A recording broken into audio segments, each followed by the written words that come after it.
यहेजकेल अध्याय 31। मिस्र की तुलना देवदार के वृक्ष से। 11वें वर्ष के तीसरे महीने के पहले दिन को यहोवा का यह वचन मेरे पास पहुंचा। हे मनुष्य के संतान, मिस्र के राजा फिरौन और उसकी भीड़ से कह, अपनी बड़ाई में तू किसके समान है? देख, अशूर तो लबानोन का एक देवदार था, जिसकी सुंदर सुंदर शाखें घनी छाया देती और बड़ी ऊंची थीं, और उसकी फुनगी बादलों तक पहुंचती थी। जल ने उसे बढ़ाया और गहरे जल के कारण वो ऊंचा हुआ, जिससे नदियां उसके स्थान के चारों ओर बहती थीं, और उसकी नालियां निकलकर मैदान के सारे वृक्षों के पास पहुंचती थीं। इस कारण उसकी ऊंचाई मैदान के सब वृक्षों से अधिक हुई। उसकी टहनियां बहुत हुईं और उसकी शाखाएं लंबी हो गईं, क्योंकि जब वे निकलीं तब उनको बहुत जल मिला। उसकी टहनियों में आकाश के सब प्रकार के पक्षी बसेरा करते थे, और उसकी शाखाओं के नीचे मैदान के सब भांति के जीव जंतु जन्मते थे, और उसकी छाया में सब बड़ी जातियां रहती थीं। वो अपनी बड़ाई और अपनी डालियों की लंबाई के कारण सुंदर हुआ, क्योंकि उसकी जड़ बहुत जल के निकट थी। परमेश्वर की बारी के देवदार भी उसको ना छिपा सकते थे। सनोबर उसकी टहनियों के समान भी न थे, और न अरमोन वृक्ष उसकी शाखाओं के तुल्य थे। परमेश्वर की बारी का भी कोई वृक्ष सुंदरता में उसके बराबर न था। मैंने उसे डालियों की बहुतायत से सुंदर बनाया था, यहाँ तक कि अदन के सब वृक्ष जो परमेश्वर की बारी में थे उससे डाह करते थे। इस कारण परमेश्वर यहोवा ने यूं कहा है, उसकी ऊंचाई जो बढ़ गई और उसकी फुनगी जो बादलों तक पहुंची है, और अपनी ऊंचाई के कारण उसका मन जो फूल उठा है, इसलिए जातियों में जो सामर्थी है मैं उसी के हाथ उसको कर दूंगा, और वो निश्चय उससे बुरा व्यवहार करेगा। उसकी दुष्टता के कारण मैंने उसको निकाल दिया है। परदेशी जो जातियों में भयानक लोग हैं, वे उसको काट कर छोड़ देंगे।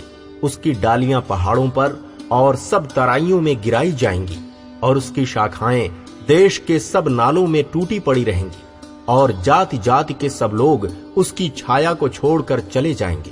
उस गिरे हुए वृक्ष पर आकाश के सब पक्षी बसेरा करते हैं, और उसकी शाखाओं के ऊपर मैदान के सब जीव जंतु चढ़ने पाते हैं। ये इसलिए हुआ है कि जल के पास के सब वृक्षों में से कोई अपनी ऊंचाई न बढ़ाए, न अपनी फुनगी को बादलों तक पहुंचाए, और उनमें से जितने जल पाकर दृढ़ हो गए हैं, वे ऊंचे होने के कारण सिर न उठाएं, क्योंकि वे भी सब के सब कब्र में गड़े हुए मनुष्यों के समान मृत्यु के वश करके अधोलोक में डाल दिए जाएंगे। परमेश्वर यहोवा यूं कहता है, जिस दिन वो अधोलोक में उतर गया, उस दिन मैंने विलाप कराया और गहरे समुद्र को ढांप दिया, और नदियों का बहुत जल रुक गया, और उसके कारण मैंने लबानोन पर उदासी छा दी, और मैदान के सब वृक्ष मूर्छित हुए। जब मैंने उसको कब्र में गड़े हुओं के पास अधोलोक में फेंक दिया, तब उसके गिरने के शब्द से जाति जाति थरथरा गईं, और अदन के सब वृक्ष अर्थात लबानोन के उत्तम उत्तम वृक्षों ने जितने उससे जल पाते हैं, उन सबों ने अधोलोक में शांति पाई। वे भी उसके संग तलवार से मारे हुओं के पास अधोलोक में उतर गए, अर्थात वे जो उसकी भुजा थे और जाति जाति के बीच उसकी छाया में रहते थे। इसलिए महिमा और बड़ाई के विषय में अदन के वृक्षों में से तू किसके समान है? तू तो अदन के और वृक्षों के साथ अधोलोक में उतारा जाएगा, और खतनाहीन लोगों के बीच तलवार से मारे हुओं के संग पड़ा रहेगा। फिरौन अपनी सारी भीड़ भाड़ समेत यूं ही होगा। परमेश्वर यहोवा की यही वाणी है। यहेजकेल अध्याय 32। मिस्र के राजा की तुलना मगरमच्छ से। 12वें वर्ष के 12वें महीने के पहले दिन को यहोवा का ये वचन मेरे पास पहुंचा। हे मनुष्य के संतान, मिस्र के राजा फिरौन के विषय विलाप का गीत बनाकर उसको सुना। जाति जाति में तेरी उपमा जवान सिंह से दी गई थी, परंतु तू समुद्र के मगर के समान है। तू अपनी नदियों में टूट पड़ा, और उनके जल को पांवों से मथ कर गंदला कर दिया। परमेश्वर यहोवा यूं कहता है, मैं बहुत सी जातियों की सभा के द्वारा तुझ पर अपना जाल फैलाऊंगा, और वे तुझे मेरे महाजाल में खींच लेंगे। तब मैं तुझे भूमि पर छोड़ूंगा और मैदान में फेंक कर आकाश के सब पक्षियों को तुझ पर बैठाऊंगा। और तेरे मांस से सारी पृथ्वी के जीव जंतुओं को तृप्त करूंगा। मैं तेरे मांस को पहाड़ों पर रखूंगा और तराइयों को तेरी ऊंचाई से भर दूंगा। जिस देश में तू तैरता है उसको पहाड़ों तक मैं तेरे लहू से सींचूंगा और उसके नाले तुझसे भर जाएंगे। जिस समय मैं तुझे मिटाने लगूं उस समय मैं आकाश को ढांपूंगा और तारों को धुंधला कर दूंगा। मैं सूर्य को बादल से छिपाऊंगा और चंद्रमा अपना प्रकाश न देगा। आकाश में जितनी प्रकाशमान ज्योतियां हैं उन सब को मैं तेरे कारण धुंधला कर दूंगा और तेरे देश में अंधकार कर दूंगा। परमेश्वर यहोवा की यही वाणी है।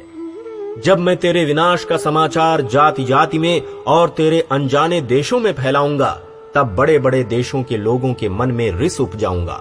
मैं बहुत सी जातियों को तेरे कारण विस्मित कर दूंगा और जब मैं उनके राजाओं के सामने अपनी तलवार भेजूंगा, तब तेरे कारण उनके रोए खड़े हो जाएंगे और तेरे गिरने के दिन वे अपने अपने प्राण के लिए कांपते रहेंगे, क्योंकि परमेश्वर यहोवा यूं कहता है, बेबीलोन के राजा की तलवार तुझ पर चलेगी। मैं तेरी भीड़ को ऐसे शूरवीरों की तलवारों के द्वारा गिराऊंगा जो सब जातियों में भयानक हैं। वे मिस्र के घमंड को तोड़ेंगे और उसकी सारी भीड़ का सत्यानाश होगा। मैं उसके सब पशुओं को उसके बहुतेरे जलाशयों के तट पर से नष्ट करूंगा और भविष्य में वे न तो मनुष्य के पांव से और न पशुओं के खुरों से गंदले किए जाएंगे। तब मैं उनका जल निर्मल कर दूंगा और उनकी नदियां तेल के समान बहेंगी। परमेश्वर यहोवा की यही वाणी है। जब मैं मिस्र देश का उजाड़ कर दूंगा और जिससे वो भरपूर है उससे छूछा कर दूंगा, और जब मैं उसके सब रहने वालों को मारूंगा, तब वे जान लेंगे कि मैं यहोवा हूं। लोगों के विलाप करने के लिए विलाप का गीत यही है। जाति जाति की स्त्रियां इसे गाएंगी। मिस्र और उसकी सारी भीड़ के विषय वे यही विलाप गीत गाएंगी। परमेश्वर यहोवा की यही वाणी है। मृतकों का संसार। फिर 12वें वर्ष के पहले महीने के 15वें दिन को यहोवा का यह वचन मेरे पास पहुंचा। हे मनुष्य के संतान, मिस्र की भीड़ के लिए हाय हाय कर और उसको प्रतापी जातियों की बेटियों समेत कब्र में गड़े हुओं के पास अधोलोक में उतार। तू किससे मनोहर है? तू उतरकर खतनाहीनों के संग पड़ा रह। वे तलवारों से मरे हुओं के बीच गिरेंगे। उनके लिए तलवार ही ठहराई गई है, इसलिए मिस्र को उसकी सारी भीड़ समेत घसीट ले जाओ। सामर्थी शूरवीर उससे और उसके सहायकों से अधोलोक में बातें करेंगे। वे खतनाहीन लोग वहां तलवार से मरे पड़े हैं। अपनी सारी सभा समेत अशूर भी वहां है। उसकी कब्रें उसके चारों ओर हैं। सब के सब तलवार से मारे गए हैं। उसकी कब्रें गड्ढे के कोनों में बनी हुई हैं और उसकी कब्र के चारों ओर उसकी सभा है। वे सब के सब जो जीवन लोक में भय उपजाते थे, अब तलवार से मरे पड़े हैं। वहां एलाम है और उसकी कब्र के चारों ओर उसकी सारी भीड़ है।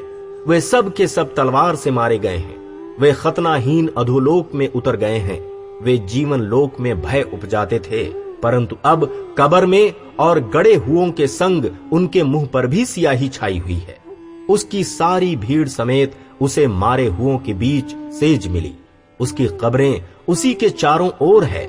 वे सब के सब खतनाहीन तलवार से मारे गए। उन्होंने जीवन लोक में भय उपजाया था, परंतु अब कब्र में और गड़े हुओं के संग उनके मुंह पर सियाही छाई हुई है और वे मरे हुओं के बीच रखे गए हैं।